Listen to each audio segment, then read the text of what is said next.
Hello everyone, welcome back to another Doctor Who action figure review. In today's Doctor Who action figure review, I'm taking a look at the History of the Daleks Set 21, Eve of the Daleks, part of the B&M's latest lineup for 2025, which includes the 15th Doctor TARDIS as well, which I have reviewed already. So if you want to check out that video, that will be in the description, along with my Doctor Who figure review playlist, so you can check out any other figure related content I've done in the past. And if you like your Doctor Who figure related content and you're new around here, then please do consider hitting the subscribe button for more figure related content.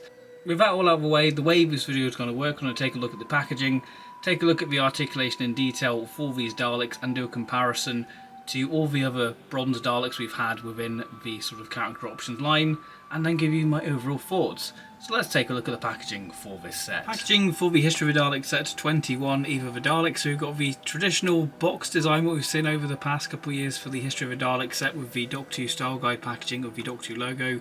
The TARDIS, the 13th Doctor's sort of vortex style cover, which is this sort of pinky purple colour. We've got the name of the set there, what the set includes, the scale, limited edition, History of the Daleks Set 21, the side, and the back of the box giving you a bio on the story and about the props of the Daleks that feature within this set. The execution of Daleks have broke free from the packaging time loop and are ready to invade the collection. Now, out of this sort of half of the B&M drop, this and the TARDIS, I have to say the Daleks were the ones I was most excited for. Though the TARDIS is a great little update, this is something a little bit new, something a little bit different. As you know, I think the History of the Daleks set line is really exciting when it does something a little bit different from being like a little standard repaint of the Daleks we already have, like the Planet of the Daleks set, the Power of the Daleks set with the mutant scoop. So these Daleks have new appendages, which is very exciting, and a new sort of livery, which we'll get onto that shade of bronze in the detail. But first, let's take a look at the articulation for these Daleks. Articulation wise for the Daleks, so the articulation is pretty much what we've come to expect with the Daleks. So the dome can do a full 360-degree turn. The eye stalk can go up and down, but be careful when moving the eye stalk because it's a little bit rubbery. So you sort of have to be a little bit gentle with it. Of course, we have the manipulator arm on a ball joint, and of course we have the new Gatling gun attachment on a ball joint as well. And of course the Dalek is on the caster wheels, so it can patrol round to sort of exterminate you in a time loop, really. Detail for the Daleks, that sounds like a 1970s Dalek story title. But yeah, detail wise for the Daleks, let's talk about the elephant in the room, which is this rather luxurious shade of bronze, which is this dark chocolate bronze. And if you have seen Eve of the Daleks, you'll know that the Daleks weren't exactly this shade of bronze. They were sort of your traditional sort of new series bronze colour, what we've seen, you know, since 2005. These Daleks, in terms of the dark bronze, is more accurate to how we see them in Power of the Doctor, where they sort of made 4 new Dalek props for that and were given a sort of darker bronze livery, which is what we see here with this. But we have the Eve of the Dalek attachments, and I guess sort of Revolution of the Dalek attachments as well, with the sort of claw, but we'll get to the claw in a minute. But they're a weird hybrid, these Daleks, like I say, because it's sort of the Power of the Doctor sort of Dalek sort of base, and then we have the Eve appendages, so it's sort of a weird one. Like, I like it. I think these Daleks look great, but obviously if you're a stickler for accuracy, it's going to be a bit of a head scratcher, really, and a little bit annoying. But there is a quick fix for this if you want to have the accurate to Eve of the Daleks, which we'll talk about later.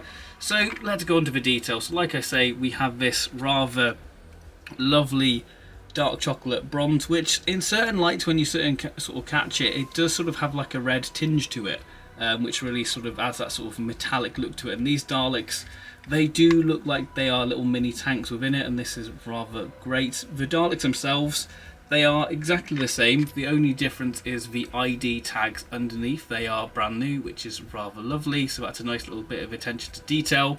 So if we take a look at the top of the dome, you can see the sort of sculpted detail, what we've seen and grown to know and love since this sculpt first appeared back in 2008. So we've got the little rivets for section detail.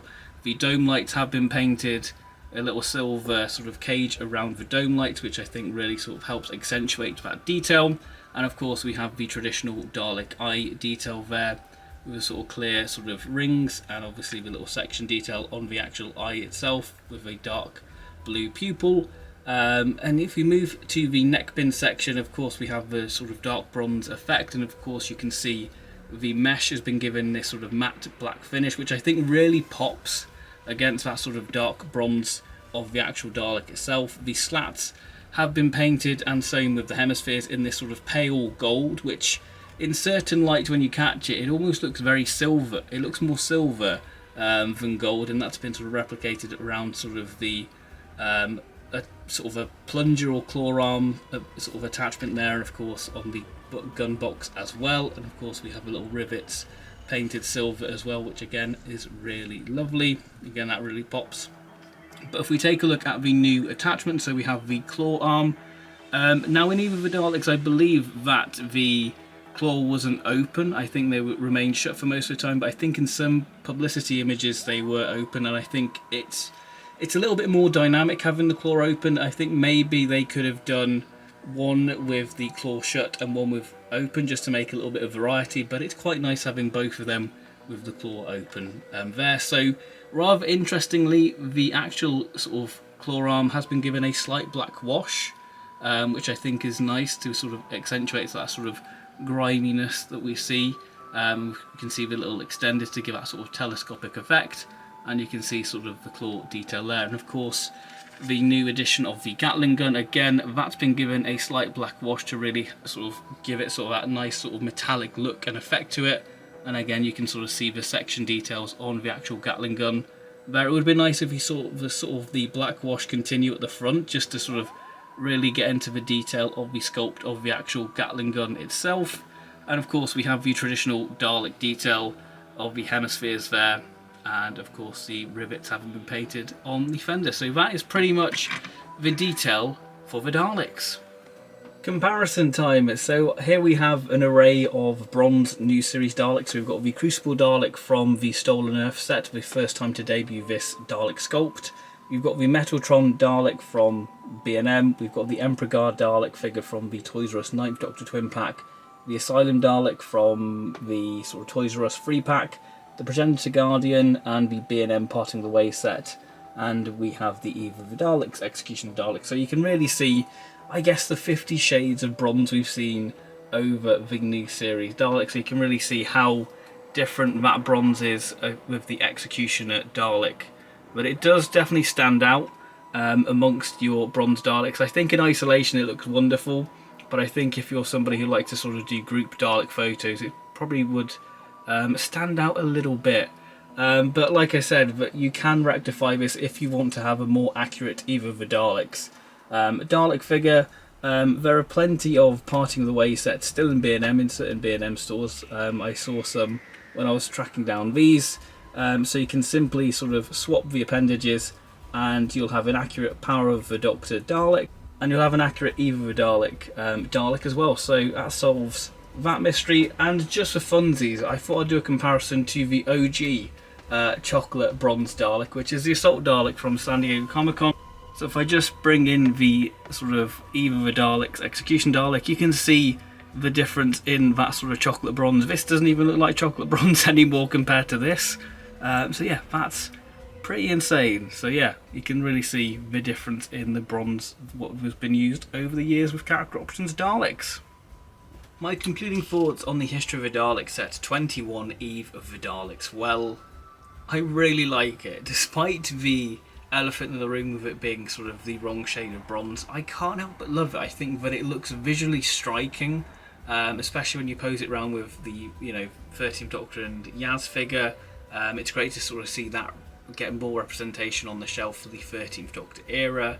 But yeah, going back to that sort of bronze, despite it being sort of inaccurate, I just think it looks so striking, and it just looks like it. These Daleks are made of metal instead of plastic. I think that this is such a lovely addition to the History of Daleks set line with the new attachment of the claw and the Gatling gun.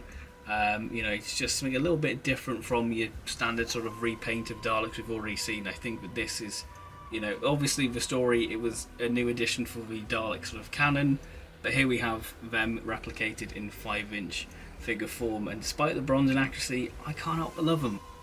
One thing I did mention, it would be nice to see one of the Daleks maybe have a closed version of the claw, but I get why they've done sort of the open claw, because it just sort of looks a bit more visually interesting.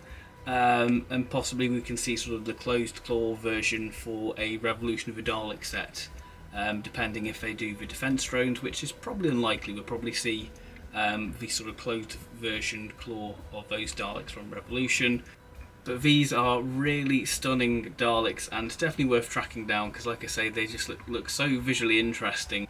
They just scream Dalek to me, and yeah, I really like them. I mean, when I first saw the promo images online, from that sort of image of them appearing in the B&M shop in York, I was a little bit, ooh, I don't know how I feel about that, but in person it definitely is a lot better, and yeah, I really do like it. So that's been my review of History of the Daleks Set 21, Eve of the Daleks. If you enjoyed the video, then please do leave a like and subscribe for plenty more Doctor Who figure-related content. So thank you very much, and bye bye.